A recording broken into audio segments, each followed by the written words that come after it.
Let's look at the paternal lineage of former Dasmariñas Congressman Kiko Barzaga. I am Mona Magno Veluz. I hunt down ancestors and chase fascinating stories in Philippine history. Francisco Barzaga, or Kiko, was born in 1998 in Dasmariñas, Cavite, to then-Mayor Elpidio Barzaga Jr. and the former Jenny Austria, who was serving as a councilor in the same city. Kiko was the oldest of 3 siblings. Kiko's father, Elpidio Barzaga Jr., or PD, was born to Elpidio Barzaga Sr. and Magdalena Frani in Dasmariñas, Cavite. He was a lawyer who was assigned OIC of Dasmariñas after the EDSA Revolution of 1986. He ran for representative of the 2nd District of Cavite in 1987, for provincial vice governor in 1988, and again for municipal mayor in 1992, pero talo lagi. PD was eventually elected mayor in 1998. From then until his death, he and his wife Jenny took turns serving as mayor and congressional representative. Kiko and his brother are both in politics.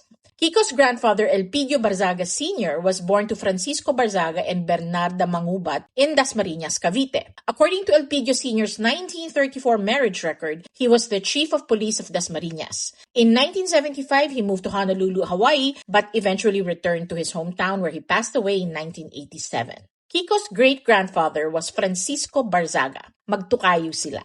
Lolo Kiko was born to Hermogenes Barzaga and Manuela Enano in Dasmariñas, Cavite. Hindi sila mayaman kaya hindi siya nakapag-aral sa Maynila. Pero efi si Lolo Kiko. He was the municipal secretary and treasurer of his hometown. During the revolution, he served in Emilio Aguinaldo's government. After the revolution, he served as municipal president of Dasmariñas from 1922 to 1924. Lolo Kiko was deeply respected and lived a long life, passing away in 1971 at the age of 98. A high school in Dasma was named in his honor. If you look at the Barzaga clan and the families they married into, such as the Frani, Saur, Helye, and Sanchez families, they are all deeply rooted in Dasmariñas, Cavite, dating back to the early 1800s. 4 generations of occupying seats in public service can build trust and goodwill for some political families. It can also blur the line between the people's mandate and a false birthright. O diba?